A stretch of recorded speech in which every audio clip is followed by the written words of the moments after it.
You're listening to There Ought to Be a Law, the Center for Auto Safety podcast with Executive Director Michael Brooks, Chief Engineer Fred Perkins, and hosted by me, Anthony Simino. For over 50 years, the Center for Auto Safety has worked to make cars safer.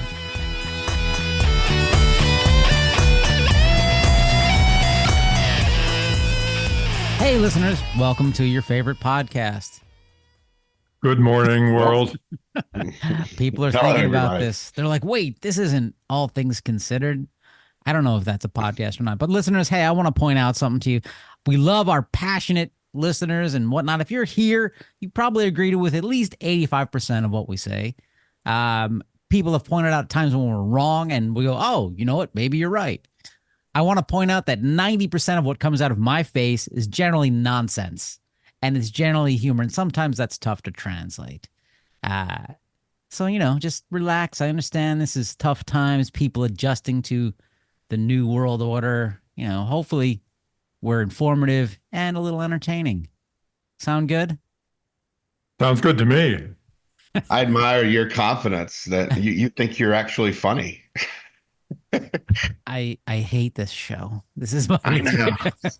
Sorry, I had to start in on you so quick. I get it. All right. Stretch. Let's do a little story that came out in, I believe, today's or yesterday's New York Times about Rivian is teaming up with Volkswagen. So Volkswagen, everyone's heard of it, older auto manufacturer, and they've been saying, hey, how do we get into this EV market? How do we get into this hardware and software stuff? And then they come across Rivian, which is run by a very smart, very clever engineer and a bunch of very smart, clever engineers. And they're like, hey, we're building this stuff, but how do we get money to do it? Because this stuff is expensive.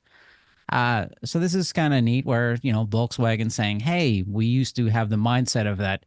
If we didn't invent it, it's not good enough.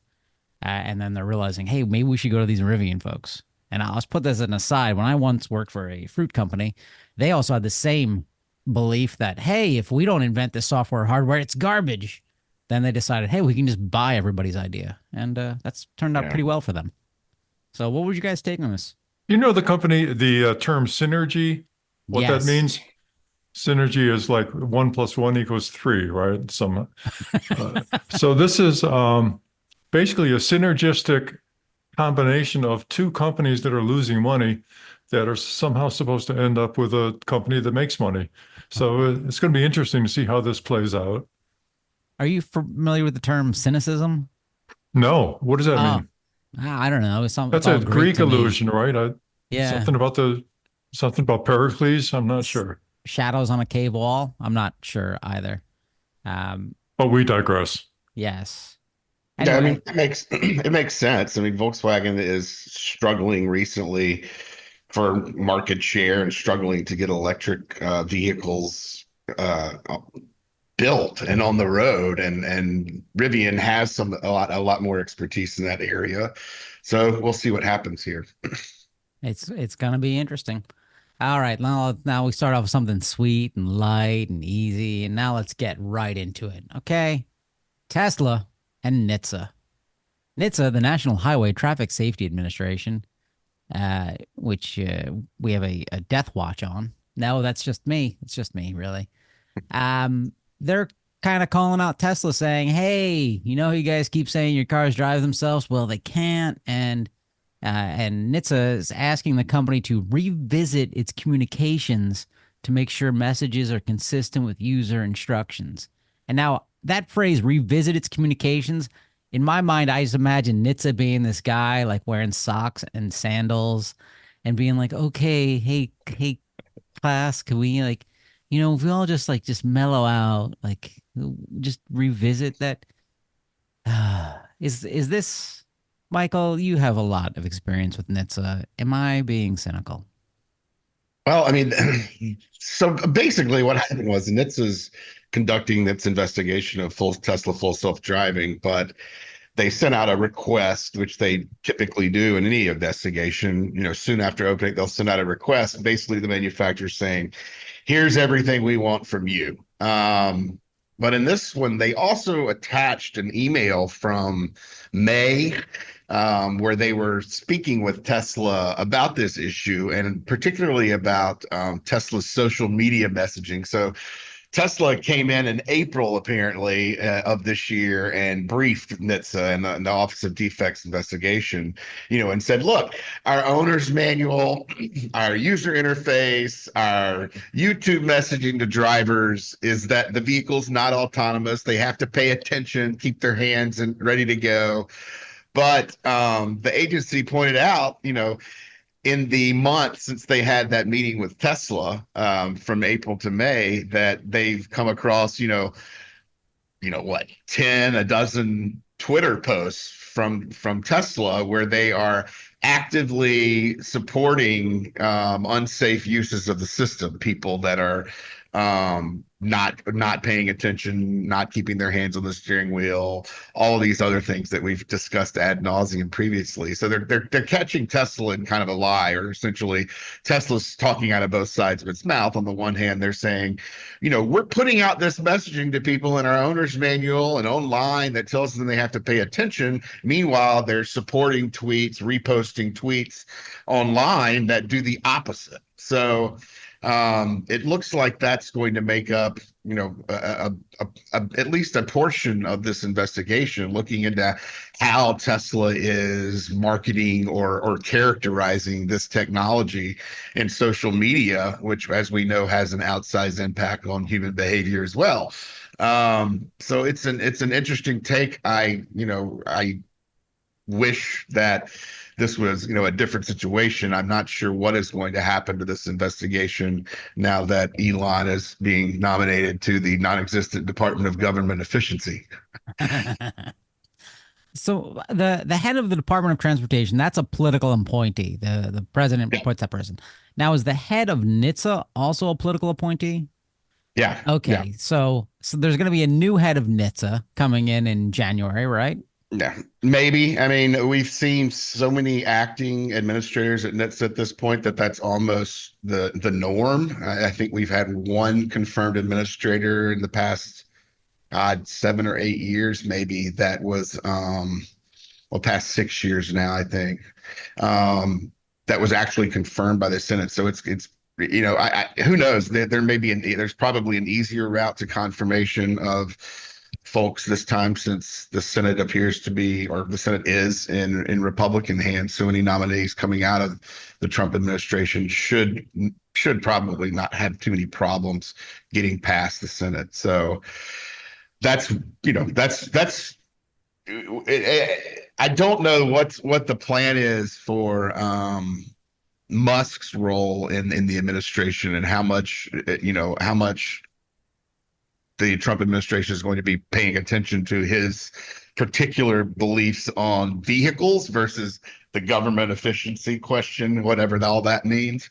But it's certainly troubling nonetheless. So using my example of NHTSA being a guy wearing socks and sandals and probably a skullet and being like, hey, huh? So I imagine with this new administration, he's going to be that same guy, but with an atomic wedgie and just stuffed in a locker. Is that what we're seeing? Am I? It's hard. It's always hard to predict, especially at what we've seen of Trump administrations, what's going to happen. In this case, I mean, I'm expecting very industry-friendly nominees to positions at the Department of Transportation and at NHTSA. And perhaps people that have absolutely no experience in the areas of transportation, which we saw during the last Trump administration. Oh boy. Well, what you're talking about here of Elon being in charge of Dogecoin at the White House, the Department of Government Efficiency. Washington Post has an article talking about this, saying it will be directed to drive drastic change by making recommendations on large-scale structural reform and taking a more entrepreneurial approach to government. I have so many problems with that. Mainly entrepreneurial approach to government, because government isn't a business. It's not a business. It's most effective when it's inefficient. Yeah, and how many startups fail for everyone that succeeds? Is that really how you want your government to run? It's a very risky proposition. Yeah. So it's interesting a little, just the next paragraph, it talks about how Trump is giving to July 4th, 2026 for this group to finish its work and come up with recommendations. And it's similar to the Grace Commission that Reagan appointed. And the Grace Commission submitted more than 2,500 recommendations to the White House and Congress in January 1984, most of which were never adopted. So, hey, on the plus side, these guys are going to make a bunch of noise. And if history is any clue, nothing will happen. Well, I wouldn't be so quick to assume that. I mean, the Reagan administration had a devastating effect on NHTSA's funding.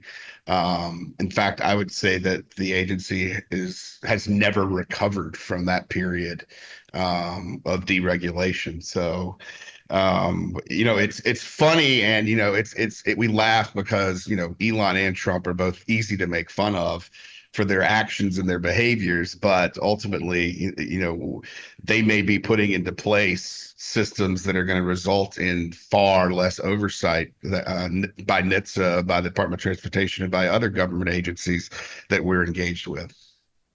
I haven't been reading the newspapers for the last week, so I don't really know what you guys are talking about. Welcome to Fred's meditation practice. It's the only way, the only guaranteed life extending service available.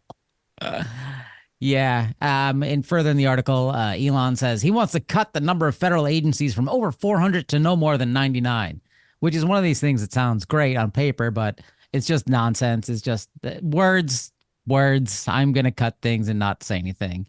But what you're talking about is the devastating effect on NHTSA and whatnot. Is that's why there's an organization such as the Center for Auto Safety, so we can be that annoying mosquito buzzing around these people's heads that they can't ignore as we continue to try and make roads safer for everybody. Go to autosafety.org and click on donate, please. Coming up next, we have here we'll go slightly happy again. GM. I know you're thinking GM, always slightly happy. Well, GM is working on a bicycle alert system for most of its vehicles. Not all of them, but most of them. Basically, we've talked about this a lot with ADAS systems where ADAS? Yeah. No, automatic emergency braking, where it has a tough time identifying people at night, people of color, people on bicycles, children. So GM is kind of done a little PR spin about this and saying, hey, one of my friends was killed on a bicycle, and that's horrible. And they're saying this is why it's important to us to get this technology out there. But is this more just PR fluff? Is this a silent golf clap to GM saying, hey, thanks for doing the obvious?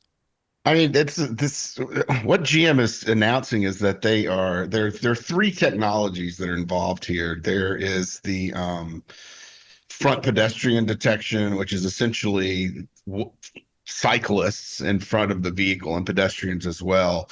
That's something that is being mandated by NHTSA to go into effect in 2029. All manufacturers are going to have that standard in their vehicles. So they're saying they're going to get that into vehicles by 2025, I think, into all their vehicle standard, which is great.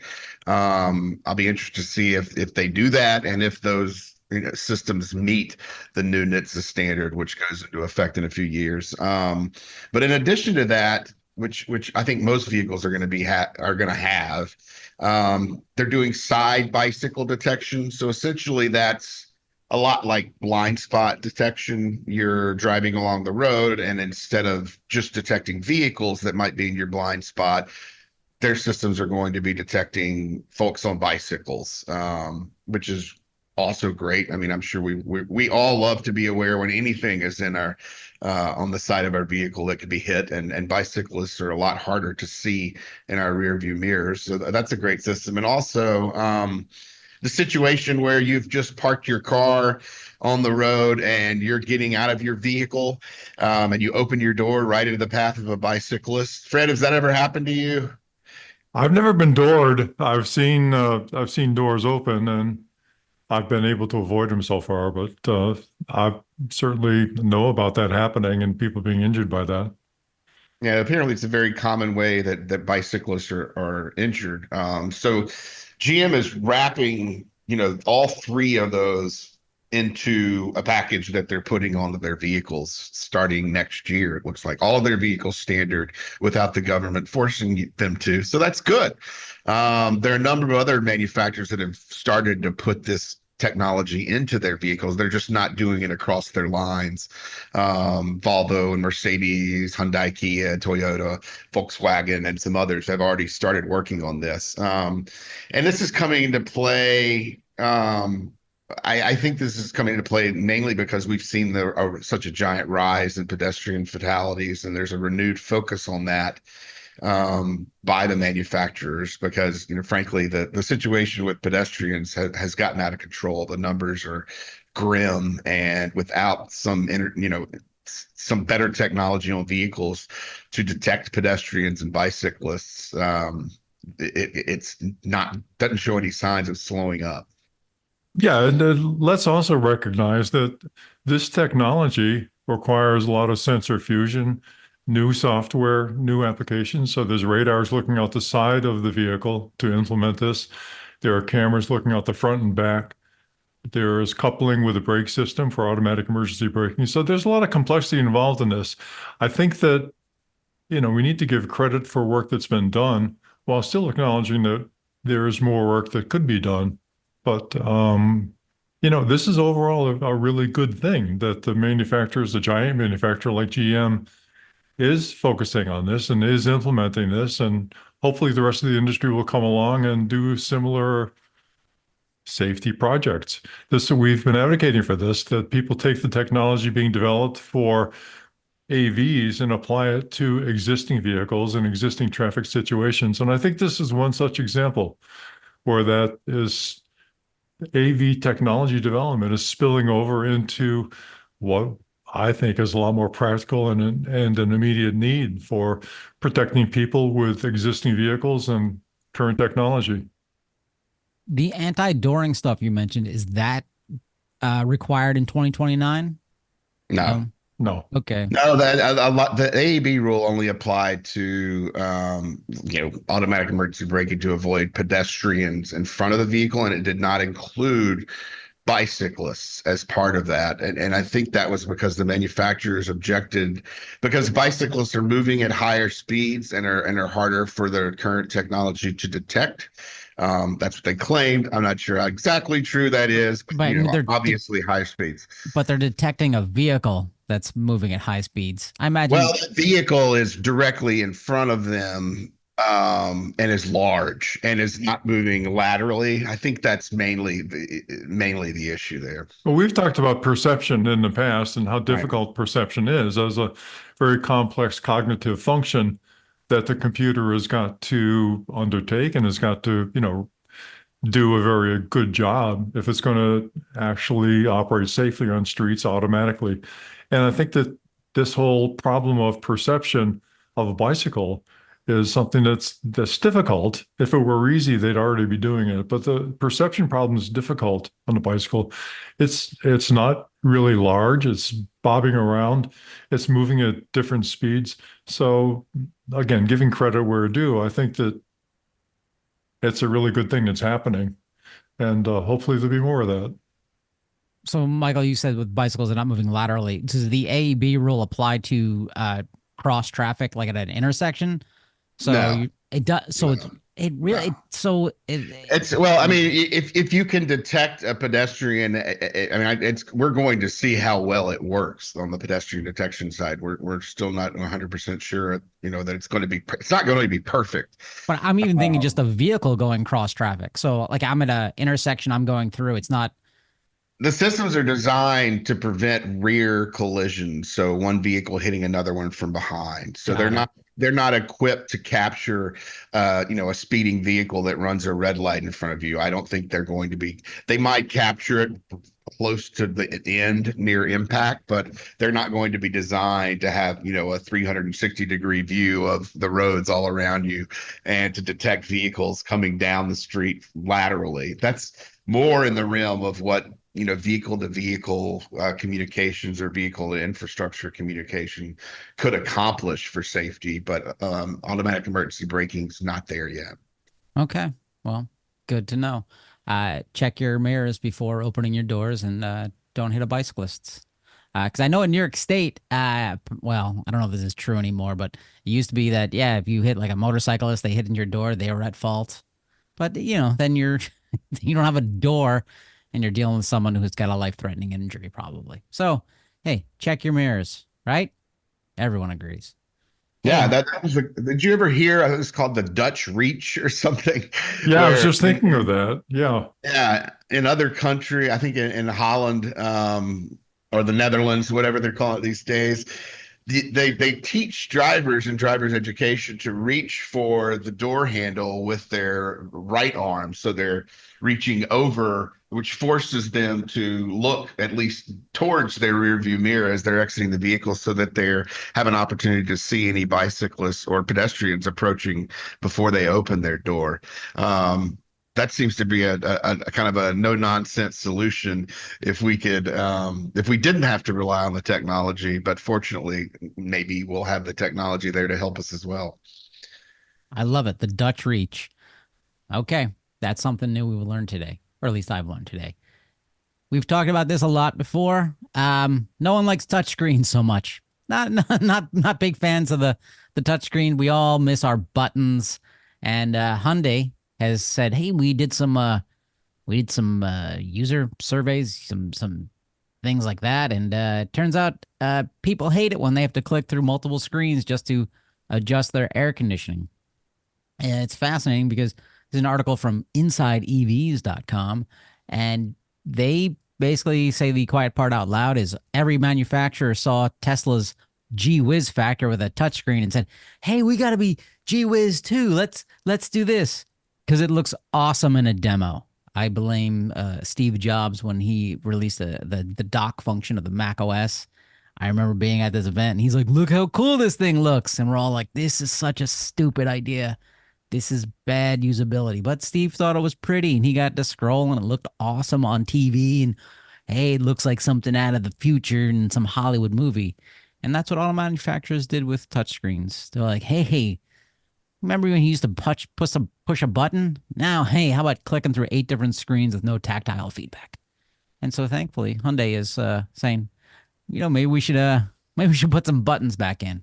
I applaud this.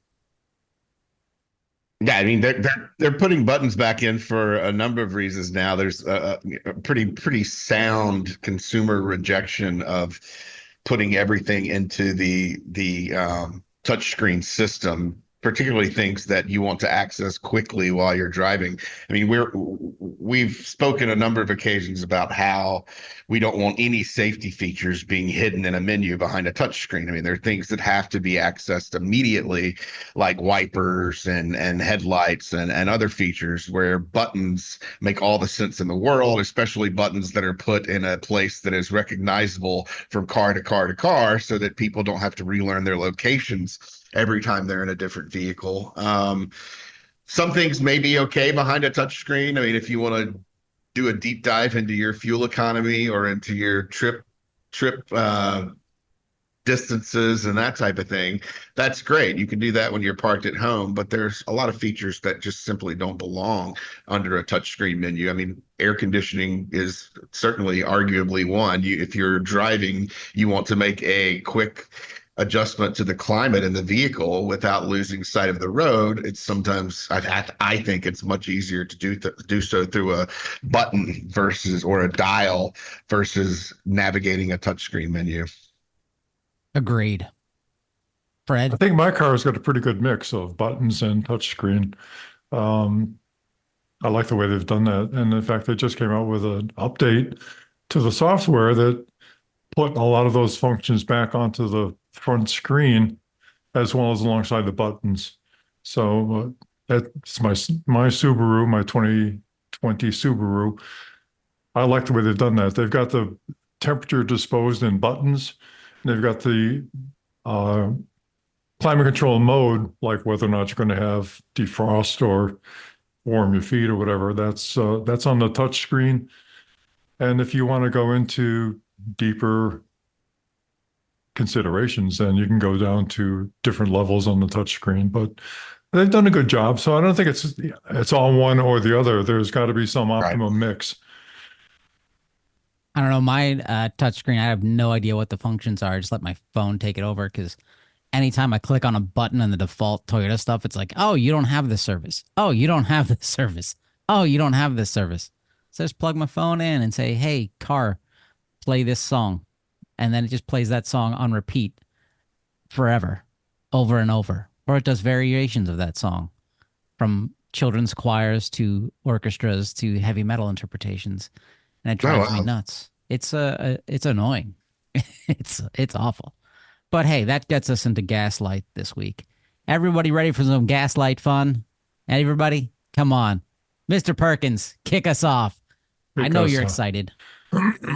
excuse me. Whoa, that excited. My bad. Sorry. So I have identified my Gaslight nominee this week as Motional, which is a company in Massachusetts that is teamed with Hyundai to produce uh, autonomous vehicles. And it's really kind of like a throwback to where we were a year ago with these things before the infamous incident in San Francisco, because Motional's homepage says, quoting from that, our vehicles are never drowsy, drunk, or distracted. They're expert drivers, singularly focused on the task at hand, safely traveling from point A to point B. Well, it's interesting. They never identify where points A and B are, so we don't really know what the universe of safe operations for these vehicles is. That'd be useful to know. But, inquiring minds would like to know really where the boundaries of emotional AV safety are.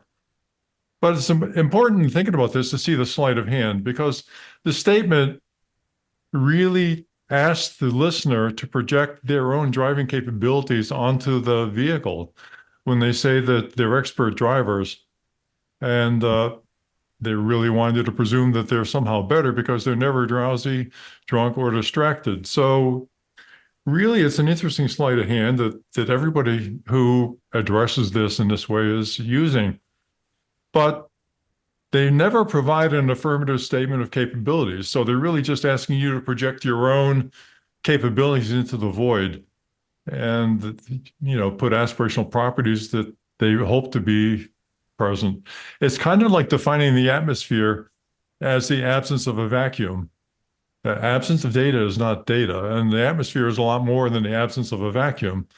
Absence of a vacuum is one property they've got. In the same way that this statement about their vehicles being safe really is just about a void into which you're projecting yourself. And let's be real, some other things it does not have is certification that it understands the rules of the road, like anybody who's got a learner's permit. Doesn't have certification that it's a competent driver, like anybody who's got a driver's license. And importantly, there's no evidence that it ever cares whether or not it's driving safely or whether it cares about the safety of the universe around it. So it goes on. But I'm going to skip to the end of my rant here because, in the interest of time. And what they say, though, as you get into it, is that they've filed a voluntary safety self-assessment, which is something that you can find on the NHTSA website. And in that, they say that their quantitative assessment centers around mileage accumulation on public roads to demonstrate statistically that unknown hazardous scenarios are sufficiently rare. Well, they never say what sufficiently rare is. They never talk about how they demonstrate statistically that they're compliant with their standards or what those standards are. Instead, they refer to subsection 1223 of the VSSA. And if you dive into that, it says confidence in our capabilities in known scenarios is only meaningful in conjunction with an understanding of the frequency of unknown scenarios and the ODD of the AAV. Statistical safety testing accumulates mileage to establish whether the occurrence of unknown hazardous scenarios lies below an acceptable threshold. And then both the operational definition of unknown hazardous scenarios and the appropriate threshold remain areas of active discussion within the industry and society. What they're basically saying is they don't know what the hell they're talking about. They've got no basis, no statistical or numerical basis for saying what safety is, but that's okay because it's still under discussion. So, what is their underlying their assertion that this is about safe operation? It's really astonishingly vapid. So skipping right to the end here, they say until the completion of safety validation to sign off on safety, we operate with a trained safety driver when testing AVs on public roads. Well, that's good. And then it considers the functional safety of the AV system and evaluates whether scenario-based testing and statistical safety testing adequately demonstrate the absence of unreasonable risk. So again, absence of unreasonable risk is not a design standard. It's a legal concept that just says there's no basis for suing us, right? A design standard is not a void. You can't say, I'm going to design to nothing. You have to design to something. And so this is very important. We need to move away from this whole idea that absence of unreasonable risk within this industry, which is what they all use, is a reasonable approach. Um, their partners in this nonsense include Hyundai, Lyft, Uber Eats, Via, the AVSC, and AVIA. But they don't focus on affirmative safe operation, and none of them do. And also a gentle reminder here that using Uber Eats seems to indemnify Uber against damages if you're subsequently injured while using Uber rideshare services, which is another interesting side effect to this. So for all that, but basically Motional's statement that their safety claims are based on nothing at all, I have nominated them for my Gaslight of the Week award. Excellent. I have some follow-up questions for you there, Fred. So Emotional says that they're safer than a human, right? But they're They keeping a don't human say behind the that. driver's. They imply it. They ask. Okay. They really, through clever word, and they ask you to infer that. Okay, so they imply they're safer than a human, but hey, we're keeping a human behind the wheel, just in case. So they've got a human that's better than their software behind the wheel, because if not, what's the point of having a human there at all? But stepping back from that, even they do the classic trifecta of we will never drive drunk, drowsy, or distracted. Okay, I can give them 100%, all of these companies, that no computer will ever be drunk. Without a doubt. I think we can all agree on that. Drowsy? Drowsy is you're falling asleep. You're losing attention. Everyone who's ever used a computer knows they'll get drowsy. They will definitely, especially over time, your computer slows down. It doesn't get faster over time. It gets less reliable over time because, entropy. Distracted? Come on. Everyone who's ever seen that spinning beach ball or that hourglass thing that just freezes in front of your face, those computers get distracted. I don't know what the hell they're doing behind there. It doesn't know what's doing behind there. It's just like, hey, this application's stuck. So don't, you can have your drunk, but you're drowsy and distracted. That is not just a human quality, okay? I'm sorry. No argument. Yeah, but I want to explore drunk a little bit. What does it mean to be a drunk driver? Well, it means that your reactions are slow and you're making decisions that are less than rational, right? I mean, those are the problems with drunk driving, because if you were making rational decisions and had normal reactions, you wouldn't say you were drunk. So the Oh. question arises, does a computer ever act as though it is drunk? Does it ever make irrational decisions? Well, we all know AI examples that are really kind of crazy. So We've that seen happens. the Waymo And going down the other side of the street. Yeah. yeah, little things like that, and zigzagging when they're traveling behind a trailer, and certainly acting drunk. And we also know of a lot of situations where the computers have very slow reactions. In fact, if you've ever used a computer, you've probably experienced the computers locking up or applications within the computer just failing to respond. So even though they're not drunk chemically, they certainly can act drunk, um, or with equivalent behavior. So yeah, anyway, But going back to the original, they ask you to project your own capabilities into this and say, it's just like you, except better, without ever clearly stating it. So, I love it. I want to be just like me, but better too. All right, Mr. Brooks, what's your gaslight of the week? Mine is pretty simple, going back to a story we discussed earlier, which is a classic example of gaslighting. In this case, it wasn't necessarily the public that was being gaslighted, which is normally the subject of our gaslights, but it was NHTSA with Tesla coming into the NHTSA office or briefing them online. I'm not sure how that happened, but basically a meeting was between Tesla and NHTSA's investigative staff, and Tesla says, "Look, we're doing all this to make sure that drivers are paying attention to their vehicles while they're in full self-driving mode.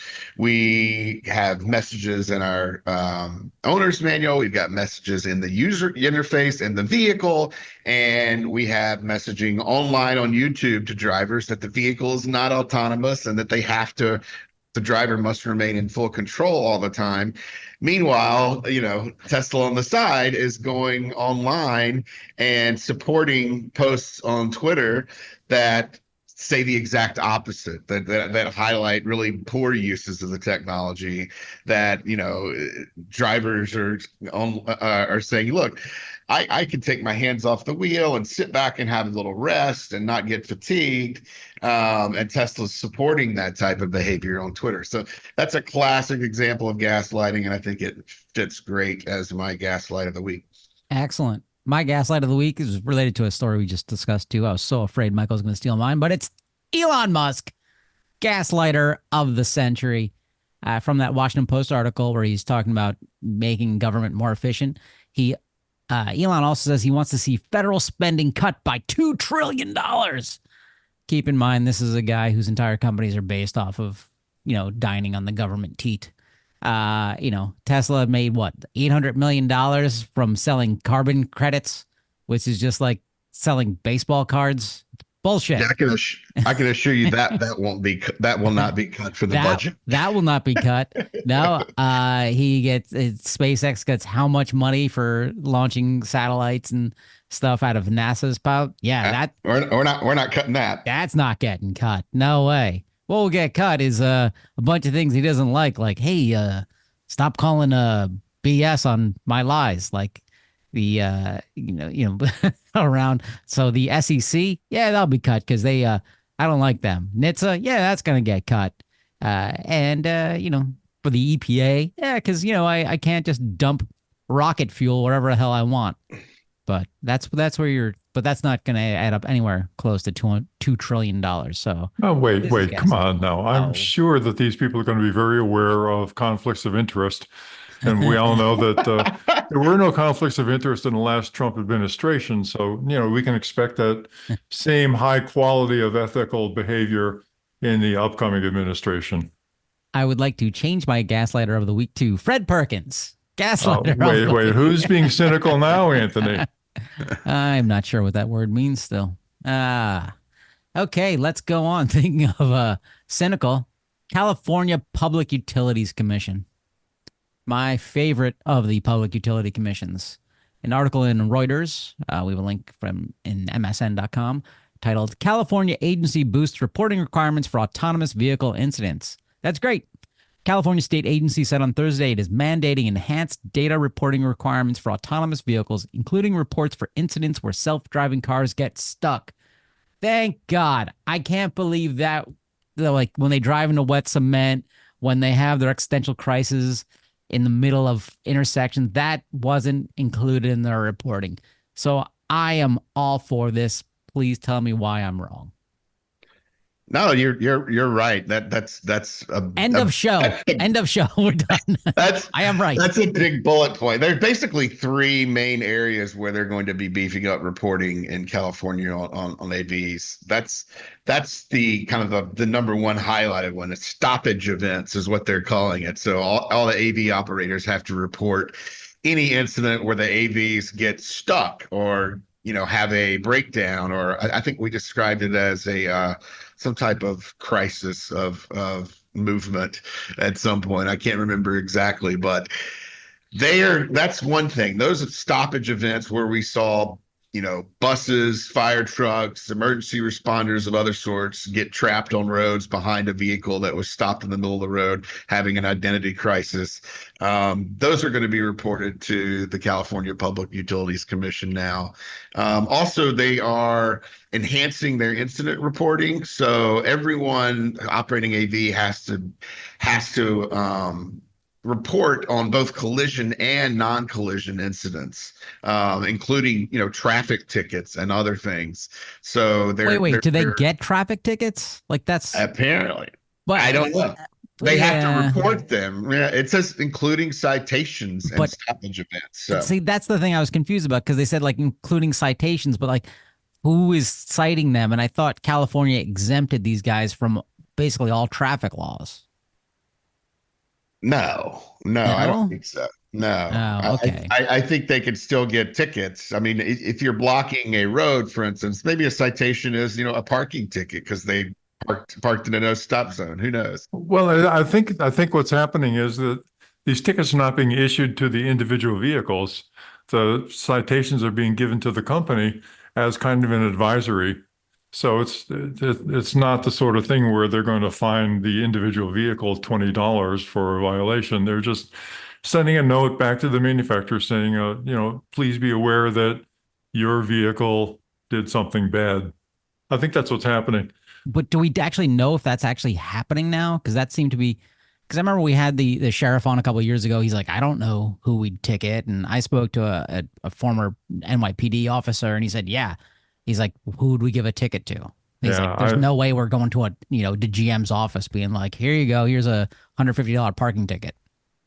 I can't cite the reference, but I think I read somewhere that Okay. there is a mechanism for feeding back that violation information to the manufacturer, but I'm sorry, I don't have the details.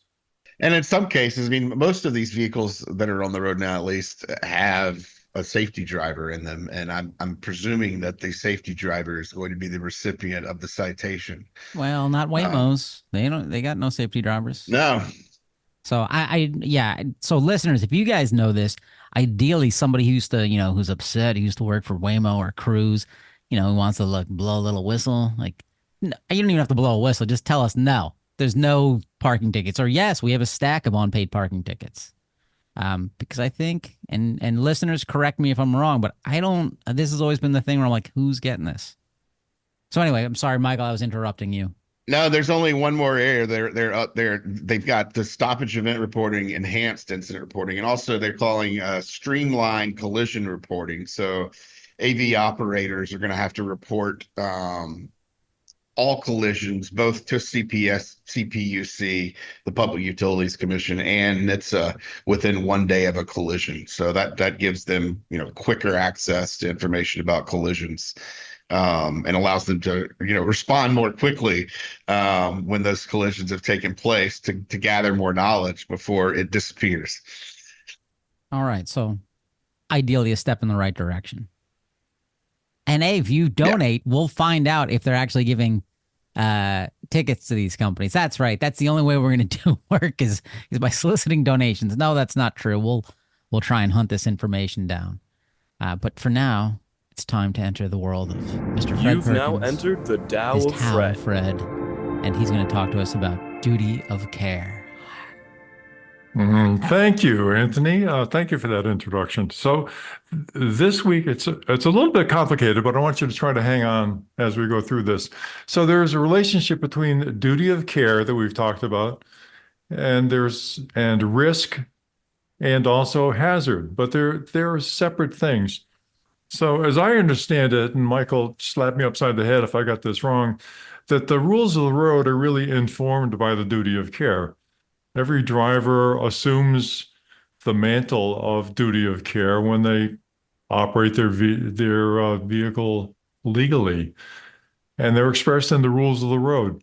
So whether a driver's vehicle is safe enough to operate is consistent with the rules of the road. In other words, if you do everything right and you're within the rules of the road, the vehicle is safe enough from the perspective of the legal system. And the harm caused by violation of the rules of the road that involve the duty of care.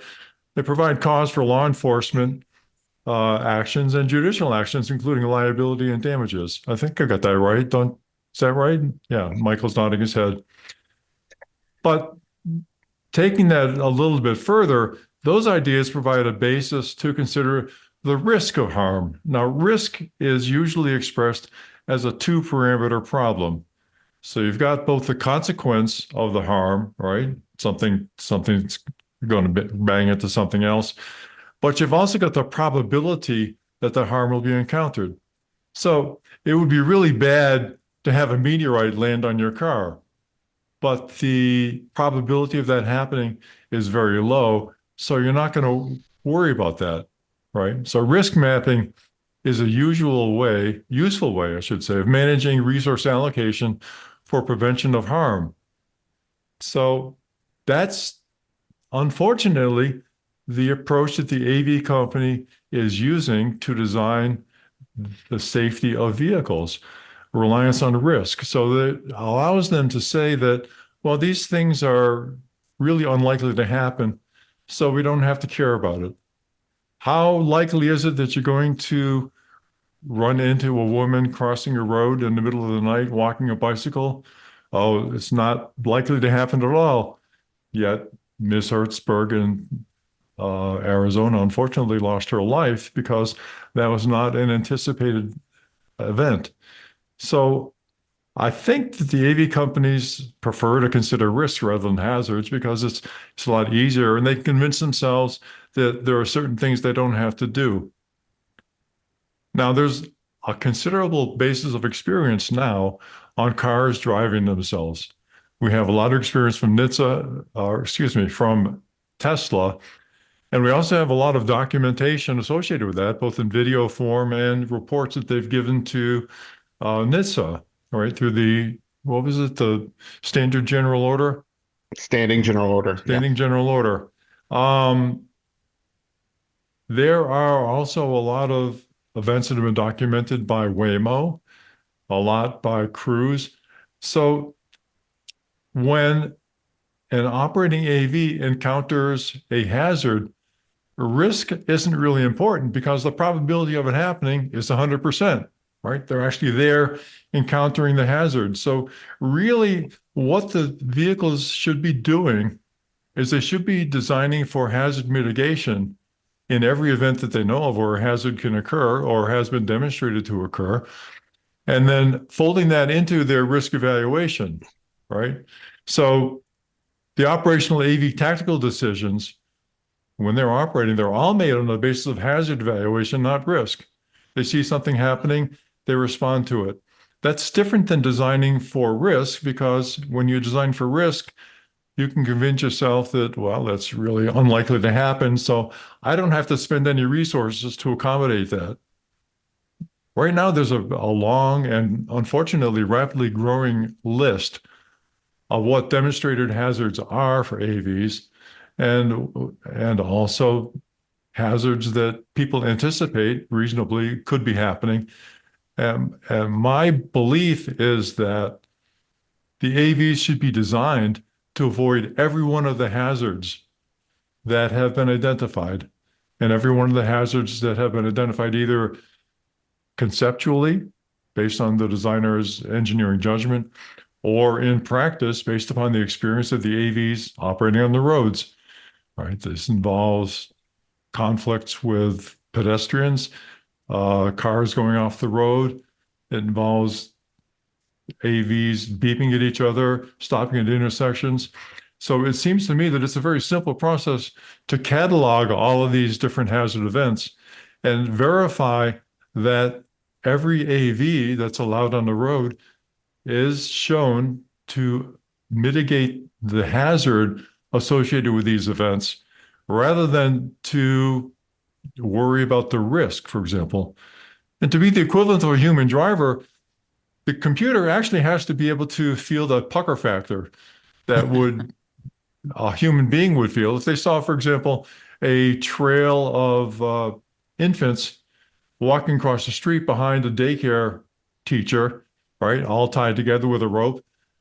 you have a different human response to that than you would if you saw a string of adults crossing the road. So All tied together by a rope. that pucker factor is something that would come out of a hazard mitigation focus rather than a risk mitigation focus, right? So regression right now in the industry is really regression associated with hazard mitigation is oriented towards what they call a minimal risk condition. Now, we've talked about this before. It does not confer safety, but it gives the AV developers coverage to say, well, I'm working towards a minimal risk condition. It's written right here in the regulations that I have to manage towards a minimal risk condition, and then everything is okay. That's really fundamentally wrong because you don't want to manage risk in the AV industry so much as you want to manage the hazards that these AVs create, have encountered, and are associated with their operation. So this is a little bit of inside baseball, but I think it's very important because what the AV designers should be oriented towards is designing for an affirmative, acceptable safety operational standard rather than designing towards a void that allows them to evade legal responsibility for whatever damage their vehicle may cause. Evading responsibility for damage is what a focus on a risk allows them to do. Designing for hazard mitigation and demonstrating that they can, in fact, evade all the hazards that are known is a much better approach towards safety and allows them to, in fact, emulate what a human being would do in a similar situation when confronting that same hazard. So, again, inside baseball, but I think, for the industry to succeed, the hazard mitigation has got to be addressed first. And then the compliance with the duty of care and the rules of the road and the risk considerations should be last in this train of analysis associated with safe operation. Does that make sense? And it could be a little confusing, but I think that it's a little bit of a different approach than people have used in the past. It's dense, but yeah. So are you talking about these hazards of, you're saying, okay, we can collect a list of these hazards, and would this be something you'd suggest for, hey, these AVs need to pass this as part of their driver certification, their AV driver's license? Yeah, I think so. For example, whatever has happened that has caused AVs to either kill or injure a human being or to impact or cause property damage in our operations should be cataloged. And the vehicles, before they're put on the street, before they're allowed to be put on the street, should have to demonstrate that they can evade these or mitigate these hazards in a test track with reasonable statistical confidence, right? I think that that's the minimum that should be done. I don't think that AV developers should be allowed to prevaricate and just say, well, it's not going to happen. It's unreasonable if this would happen twice. So, we're just going to say that the risk is very low. Remember, risk has two parts: the probability of it happening and the consequence of the event, right? So as long as you're in a risk-dominated analysis of safety, you can always say that it's unlikely to happen. And this is where I think that NHTSA and state regulators should jump in and say, well, you may say it's unlikely, but this person is dead, or that event happened and this damage occurred.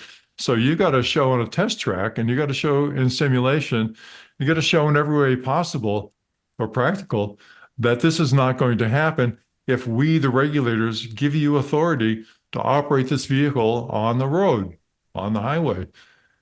When you're operating on the highway, you're not in a risk avoidance environment. You're in a hazard avoidance environment because the probability of something happening when you see it is 100%, right? Because you've seen it. You've seen it developing. So I think that this is very important for the regulators to consider. And before they give authority to developers to operate on the highway, They really need to show that everything known that can cause damage by AVs has been accommodated in the safety design. This is not happening now. And people are still being allowed to put the vehicles on the highway by waving their hands and saying, it's really unlikely to happen. So, Well, how could it ever happen twice? they won't be drunk, distracted, or drowsy. So, That's right. yeah. So, hey, state regulators, because I'm giving up on the federal level for a short period of time. State regulators, at least some states, pay attention to this because, if you're a state, say, one of those third world country states like California and New York, you can say, hey, wait a second, let's not put this stuff on the road. Okay, not if you're California. If you're New York, you can come out and say, yeah, we're not putting this on the road because, I want to get reelected or I don't want to kill people. Take one of those two. Yeah, I'd vote for Massachusetts too because I happen to live here. Well, yeah, but that's some third world place up there, Massachusetts. Speaking of Right. third world places, visit autosafety.org and click on donate. What? That was a weird transition. Why would he say such things? Yeah, I don't even know if the use of the term third world is allowed anymore, Anthony. So you might be chastised for that. Well, it's, wouldn't be the first time. I'm just quoting our dear leader. Anyway, let's time for some recalls. Let's Strap get in. recalled. Time for the recall First roundup. up, General Motors. Oh my God, 461,839. 2021 Cadillac Escalade, Escalade ESV, Chevy Silverados, and Chevy Suburbans and Chevy Tahoes and GM Sierras, and the list goes on and on and on. This is a transmission control valve, may be susceptible to excessive wear over time, resulting in a gradual loss of pressure within the valve that can cause harsh shifting. In rare cases, the real worlds may experience a momentary lockup. Oh boy. Yeah, this is actually, it notes in the submission by GM that this is yet another success coming out of the GM Speak Up for Safety program, which gives their engineers A quick way to resign. yeah, no, it gives them incentive to speak up about problems that they notice, whether they're on the line or even if it's reported by a customer. So that's a success, and it's a lot of vehicles. It looks like it's going to be owners. It looks like a staggered notification system on this one. So it's a large recall, so they're probably not going to be able to fix everything at once. They're doing it based off of what you paid. So the Escalade, they're getting notice first, and then the Suburbans, they'll get notified last. It may be that if you paid the most for a big Cadillac, you might be getting the first notice, but they're going to start notification December 9th, and the last phase of their owner notification is going to start around the end of February. So if you do own one of these vehicles, it may be 3 months before you hear from GM regarding the software update. Excellent. Next one, Chrysler, 206,502 vehicles, the 2018 to 2019 Jeep Grand Cherokee, the Dodge Durangos. It is a hydraulic control unit / anti-lock brake system module. Uh-oh. Brake light may come on when you haven't touched your brakes. Well, this is also this problem allows the vehicle to be shifted out of park without holding the brake pedal, which is the brake shift interlock system that vehicles are required to have in place to prevent vehicles from rolling away. So essentially, this is a rollaway problem. The vehicles, if this condition occurs, you can shift out of park without depressing the brake pedal. And so unintended vehicle movement can result from that. Vehicles can roll down driveways and other areas and parking lots and hurt people. So that is that's what's happening here. The remedy for this is still under development. So we may not see it. It looks to be a software issue because it's a HECU ABS module that's not reading pressure properly on the circuit. I'm assuming they're going to address this with a software fix of some kind, but they have not been able to come up with that yet. So it may be some time before owners of these vehicles are able to get a fix. And so we'd advise everyone who owns, I think it's the 2019 Grand Cherokee or Dodge Durango to be really careful with your shifting in and out of park for the next few months while you wait for that fix. All right. Tesla up next. 2,431 vehicles, the 2024 Tesla Cybertruck. It turns out if you've bought this vehicle, they want you to return it and they want to slap you in the face because you're a silly, silly person. No, this is a drive inverter may cause it to stop producing torque. Whoa. Oh, it's one of their MOSFETs have failed? Really? MOSFETs are like, you can get them anywhere. They've been making them forever. Like, huh? Is this what This really happened goes here? back to what you were talking about earlier with drunk computers, right? So computers are dependent upon the analog performance of the devices that support the computer calculations. And a MOSFET is basically a switch that turns electrical current off and on. So if the MOSFET fails, it's in an analog way, meaning it just doesn't work anymore, then the inputs going to the computer are faulty, and it's a lot like being drunk, right? It just doesn't get the information anymore that it can use to calculate responses properly. I mean, MOSFETs, what, they first came out in the 60s? Is that right? I'm not sure. They basically were developed to replace relays. Yeah. You can buy like 1,000 of them for like $1. I think they're now, okay, that's an exaggeration. I know someone's going to get very upset, be like, I make MOSFETs in my kitchen. They're very inexpensive is what I'm trying to say. They're very kind of a standard part. They're not. Well, they are, but the ones that can handle the high current for electric propulsion tend to be more expensive, to be fair. $2. I mean, they're not, it's not something where you're breaking the bank. It's not rocket science. It is not rocket science. It's electrical engineering. Anyway, so Tesla, you're going to be noticed shortly on or after December 9th. Yeah. And this is actually January 4th is when it looks like the owner notifications are going out. But they're going to one of the or other. I mean, this is the 6th recall of the Cybertruck, and you're going to have to take your vehicle into the dealer for this one because it does require a physical repair. So there will be no over-the-air update for the Tesla owners on this one. Oh, this is just a little aside for Cybertruck owners. So a lot of people, there's stainless steel, and people think, well, they won't get stained, and not how it works. Anyway, they've been putting these vinyl wraps on their cars, thinking that's going to protect it. Where a couple people, they just said, hey, we're to take the wraps off and really give a real clean down, and they take the wrap off, and they go, oh my God, this is rusted. What's going on? Why is this stuff rusted? So if you're a Cybertruck owner, I'm sorry. I'm falling for all sorts of things. A couple words about chemistry. The way the stainless steel works is it develops a coating of chromium oxide on the outside that shields the rest of the structure from oxygen. Unfortunately, when you wrap it in plastic, you're prohibiting access to oxygen. And so when water gets in, it causes it to rust because the chromium oxide coating can never develop.